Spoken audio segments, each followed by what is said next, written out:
to none other than my very late UFC 300 predictions. Let's just get into it. We have the full card. We're going to be going over the full entire card.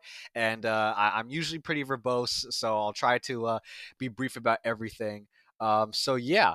Um, I'll go into this later about why this will be my last UFC predictions video. Have missed the past few ones. But anyways, let's just get into what you're really here for. UFC 300 predictions all the way through.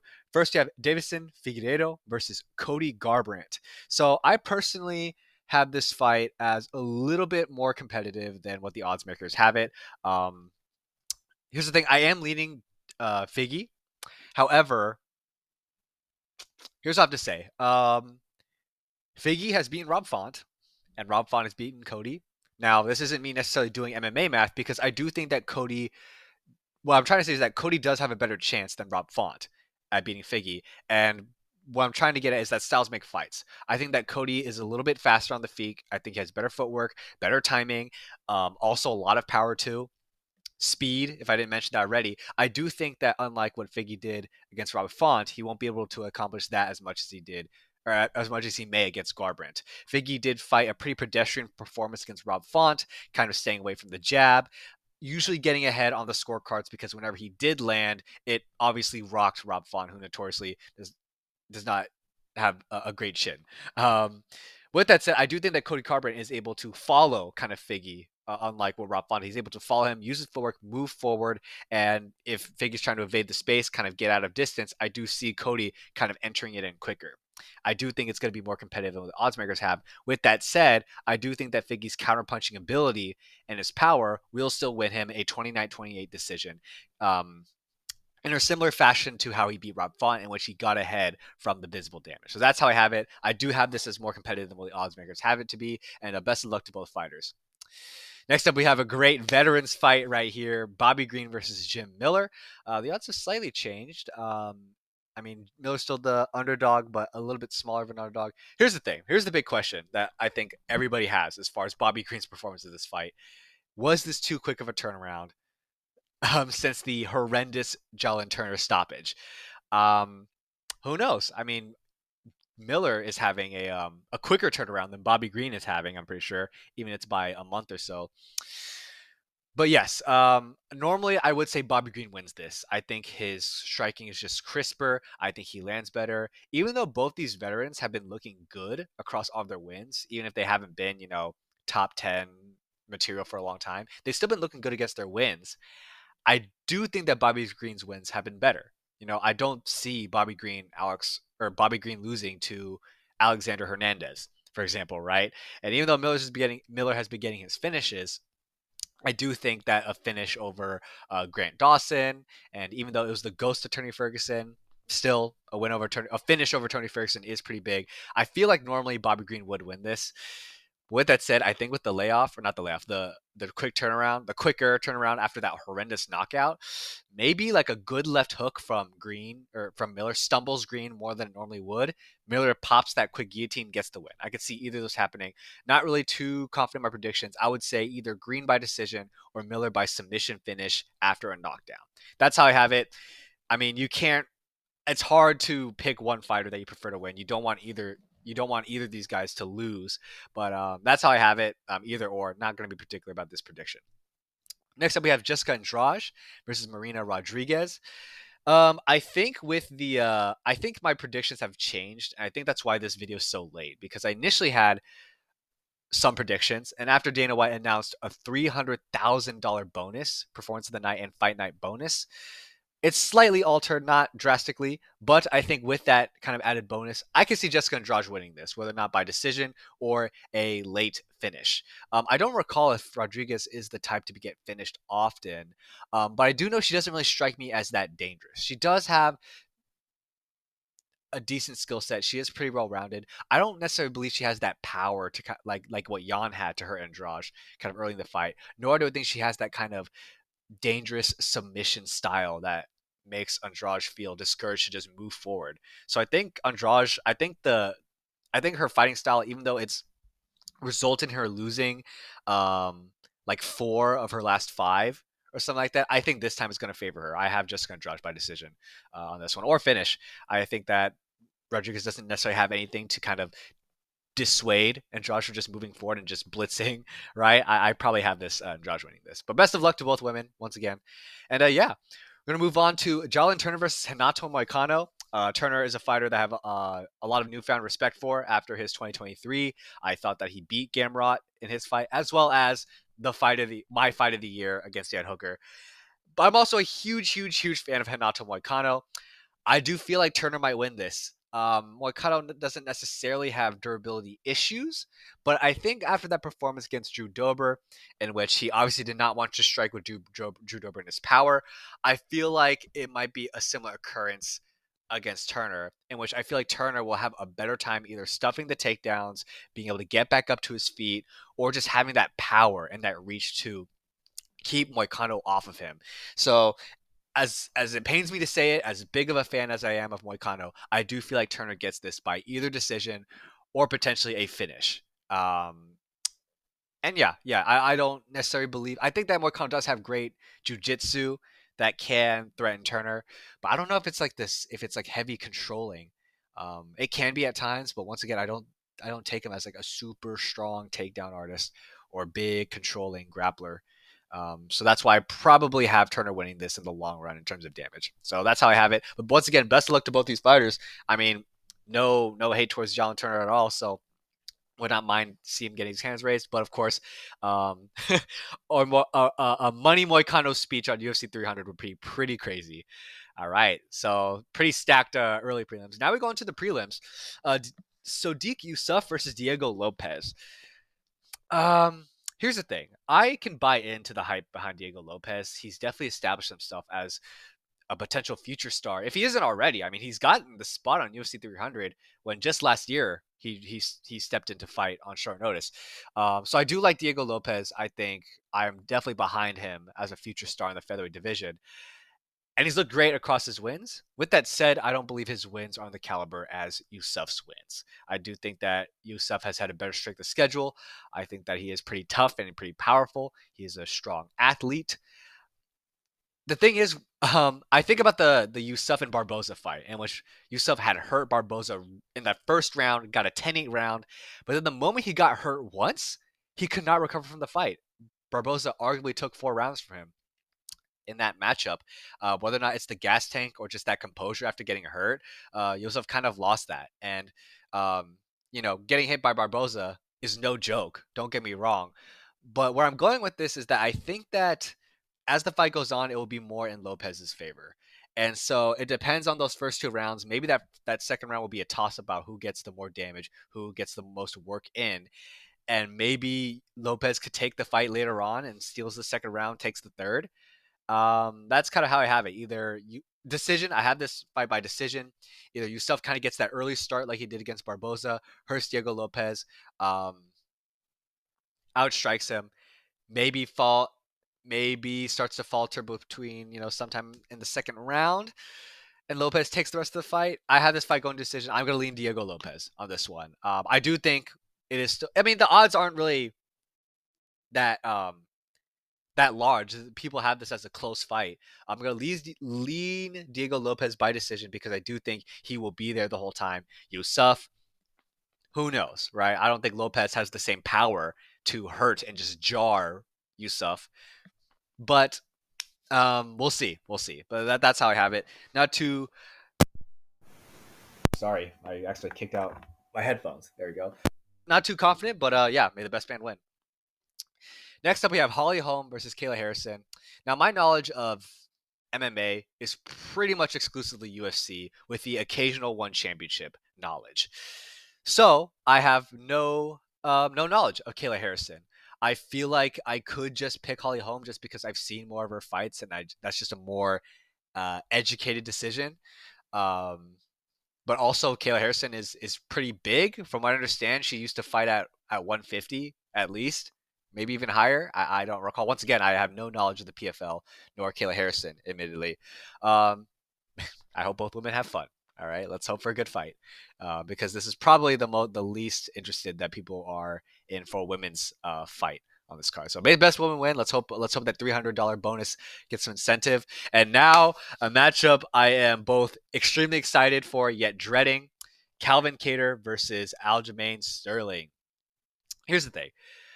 Ah, man. I've been. I mean, this card has been heavily hyped for a long time, so I've been checking this site many times throughout the weeks, and this kind of went from a pick'em to Sterling as now the betting favorite, and I can kind of see why. I mean, first of all, Sterling is a former champion, right? Moving up a weight class, he's not going to be that undersized.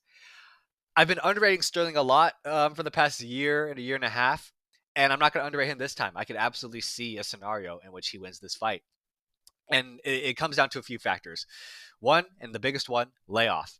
Calvin Kattar is coming off of like what, a 15-month layoff, a, a bad leg injury. That's a long time to be not fighting and then to be going up against two, second factor, an unorthodox striker like Sterling. You know, the constant lateral movement, switching stances, throwing up the jab. He has a very funky style that he likes to use in the ring, right? If you come off of a long layoff with an injury and then face an unorthodox fighter, it could be hard for Calvin Kattar to really get his reads in right away. Also, grappling. Sterling is arguably, if not the greatest grappler that Kattar has ever fought.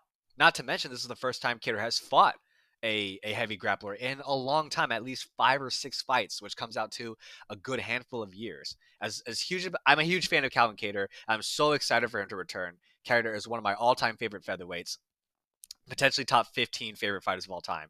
So I'm very excited for him to be back. But hey, he has not fought a grappler in a long time. So to come from a long layoff of an injury, an unorthodox fighter, and one of the better grapplers, I can see a scenario where Sterling's just ahead, right? And also the $300,000 bonus. Like Sterling to me hasn't really been the most entertaining fighter. He's been an active champion when he did have the belt, but I never thought him as the most entertaining fighter. He just might go at it from the beginning with this bonus. He just might go at it, take Kattar down immediately, and then try to get either a quick submission, or 15 minutes of control time. I could absolutely see that scenario where it happens, which once again, a lot of factors are in his favor. With that said, I'm gonna kind of be a little bit biased in this case, and that's how it has to be sometimes. This is my last predictions video, so I'm gonna be a little biased. Kattar is tough as fuck. All right, he is so tough. He's gone the distance with Max Holloway and Josh Emmett. He's taken hits from the hardest hitting fighter at featherweight. He's had strike records broken on him and not knocked down. He's a tough dude. I can see a scenario in which Sterling's power and his striking, even though I do think that Sterling's striking might not get a lot of reads out of Kattar, I don't think that Sterling has the power and the efficiency of his striking to really hurt Kattar that much. I could see an outcome in which Kattar just gives no respect to Sterling's power and just throws a elbow and knocks him out. I do think that's not as likely because once again, with the layoff, and also the grappling threat that Sterling has, Kattar can't really let go as much on the feet. I could see Sterling winning this by decision. With that said, as far as my official prediction, I'm going with Kattar by round 2 KO because I don't think he's going to give Sterling that respect for his power. At least that's why I would hope so. That's what I could see happening. That's the outcome in which I feel like Kattar would get his hands raised. To fight that I'm very excited for this card. We move on to Yuri Prochazka versus Alexander Rakic. So Rakic is the favorite, and I can kind of see why. There was a lot of hype behind him before the injury, and I guess some people who did find Yuri overrated, were able to be more vocal now. It's like, hey, what do you expect? Of course, Prochazka is going to lose. He's a fighter that gets hit a lot, and you can't be a fighter that gets hit a lot and fight Alex Pereira. And so I can see it. I did go back and watch Rakic's fight record, and he is very good. He's very quick. He's strong. He's fast. He's evasively responsible, unlike Yuri. He's also really tall and long as well. Yeah, I can kind of see it. With that said, I want to use a similar logic to why I think Sterling could beat Kattar as the same logic to which I say that Prochazka will beat Rakic. Rakic is coming off of a 2-year layoff, right? He's used to long layoffs in the UFC, but not 2 years. A brutal leg injury, and he's also fighting an unorthodox, unique fighter, and a fighter who's hard to fight like Yuri Prochazka. Um, the thing that I would say separates, me from saying, okay, Kattar can just not give respect to Sterling's power despite the layoff and get the win. Unlike Rakic, it's like, yeah, Rakic can still get some hits on Prohaska, but I do feel like Prohaska is just able to put on a better pace on the feet. His unorthodox movement, his blitzes in and out. He's the most unique fighter that Rakic is going to fight, um, with a lot of power as well, and coming off a very, very long layoff. I don't think that Rakic, Rakic is dangerous. He has great leg kicks. He has a lot of range. Like I said, he's also very, very tall too. I do see him getting his hits off, but I do think Proskau's just going to outdog him. An underrated aspect of this fight is the ground game.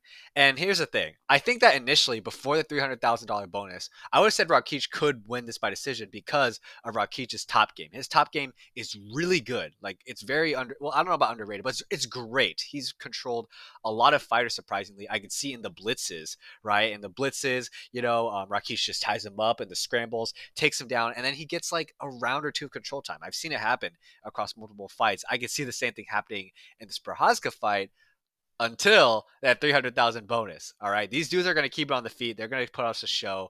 And when it comes to out dogging somebody, it's really hard to not be more, not be like a Terminator as much as Prohaska. So that's why I'm leaning Yuri Prohaska on this fight. That's why my logic isn't quite consistent. But yes, that's how I have it. Prohaska by round 3 KO after a war. Yeah, let's hope so. Let's hope so. I want Prohaska to win really badly. Apologies for the bad lighting. Fixed it. Anyways, we're gonna go into the main card. Main card of this historic fight night. We're starting with Bo Nickel versus Cody Brundage. Okay, I'm not gonna send any hate to either of these fighters. I mean, am I bought into the hype of Bo Nickel yet? No. But also, it's neither of these fighters' faults that they're, one, up this high on this card, and two, they're taking an opportunity, a huge opportunity. And so, do I think they are of the caliber of the rest of the fighters on this card, of whether or not it's popularity or prestige? No. But if I were in their position and I had the opportunity, I'm taking this spot. I'm taking the opportunity. So, with that said, I don't care. I don't care about this fight. I guess Bo Nickel. Okay, maybe either Bo Nickel by submission or Cody Brundage does another power bomb, slam knockout. Okay, may the best man win. Best luck to both fighters. Let's hope they get a finish so that we can move on to arguably the most interesting matchup on this card: Charles Oliveira versus Arman Tsarukyan. Um, this is a pretty interesting matchup. It seems that Tsarukyan has just the matchup as well as potentially a good game plan to beat Charles Oliveira, right? Just kind of move forward. Don't let Charles Oliveira move forward because he's not as good off the back foot. Move forward, get the takedowns, use his incredible power and his credible takedown capabilities to take Charles down, get that ground and pound, that tough ground and pound, get ahead on the damage, win by potentially a decision or finish. I could see that happening. Obviously, when we consider how Olives was finished by Islam, it's that not only did Islam hurt Olives, but also he had the ability to follow him down to the ground and finish the fight. Tsarukyan has that same capability. So I could see it happening. And of course, Oliveira won't be reluctant to take down. He's fine with it going to the ground, and that's kind of his demise, or would be his demise. I feel like Charles Oliveira can win this just because I think in this case the experience will win. I think that although Tsarukyan has been in some trouble before, like in his fight against Joaquim Silva, I don't think he can be. I think his mistakes can be more punished by Oliveira, especially how he just leaves himself open, right? I don't think Tsarukyan's a bad striker. I don't think he's the type of fighter to get hit a lot. But once again, I do think when it comes to striking, I just see that right cross landing. The way that Tsarukyan just open for that right cross, I can see happening a lot. I can see Charles just eating up Tsarukyan in the clinch. Maybe the clinch opportunity won't happen as often because of the grappling. So the moment Charles one leg from Charles goes up, that could just be a free takedown. But I also don't think that I think that while Tsarukyan's wrestling is, heavy on takedowns and be pretty controlling, I do think Charles has the ability to keep fighting. Either Tsarukyan takes this to a decision just by control time, just because, he gets ahead on the scorecards, maybe get some damage in from the ground and pound. But otherwise, I think on the feet, I think Charles can really hurt him and probably win the fight by by finish. All right, this is a $300,000 bonus against a very heavy finisher like Charles Oliveira. If Tsarukyan ego fights, he's going to lose on the feet. Once again, I'm not saying that Tsarukyan is terrible and that Charles is miles above him in terms of striking. Once again, I do think that he's just more punishable on the feet, and that is something that Charles will take advantage of. I got Charles Oliveira by round 2 finish. There you have it. Let's go, underdogs. Oh boy, I'm kind of dreading this one. It's oh man, I've gone back and forth on this too. Okay, my reaction to when this fight got booked, I was concerned. Okay, at first I was like, "There's no point in this fight happening. This was probably just Dana White being backed into a corner to make a super fight when he claimed that he would have one." And I thought that it would kind of be a similar outcome like Gaethje versus Ferguson, in which Ferguson, looked good in that fight. He was able to hurt Gaethje, um, but Ferguson was just too tough for his own good, and he took so much damage in the fight. And I saw a similar thing happening in this matchup. 5 rounds, to take a lot of damage from one of the heaviest hitters in the lightweight division, Max Holloway moving up to. It marked a lot of concerns.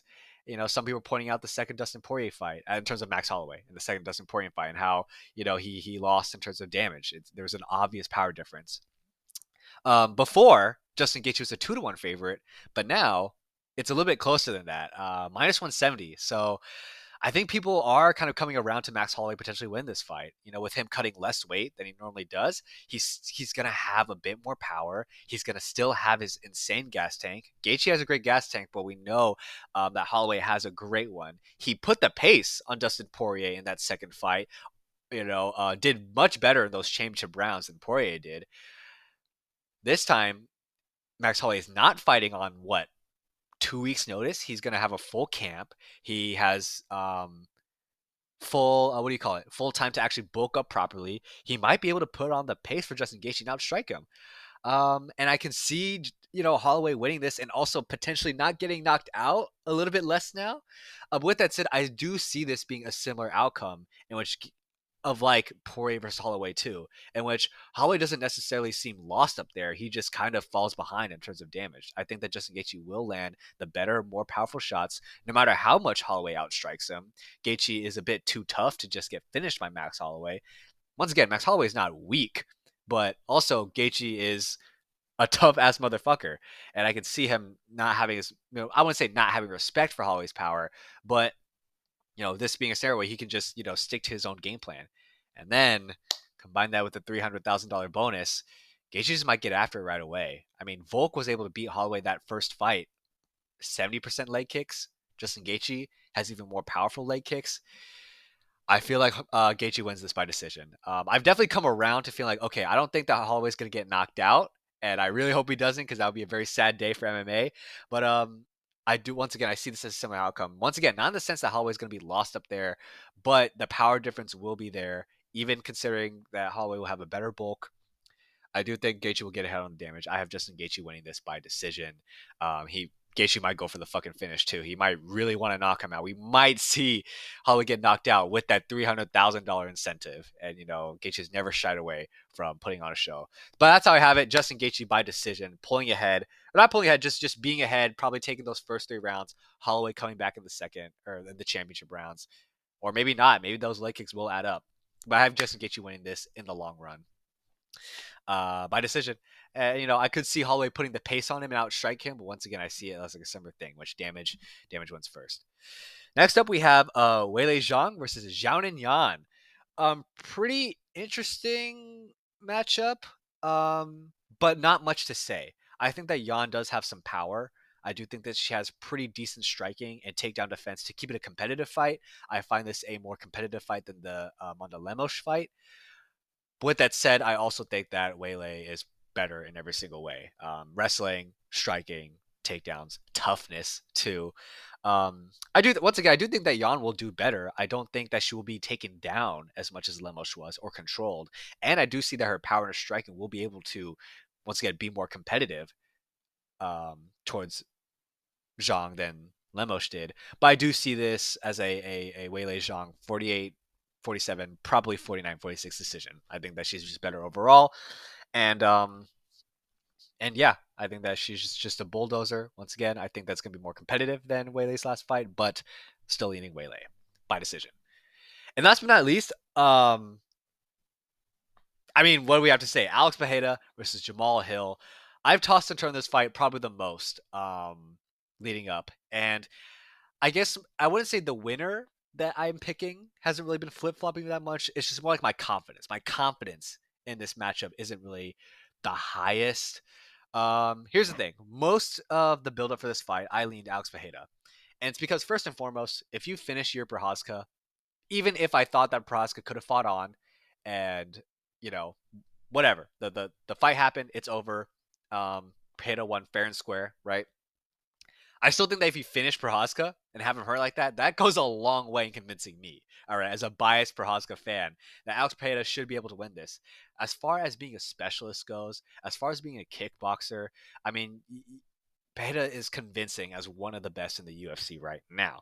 And so that's what made me lean Pereira for a long time.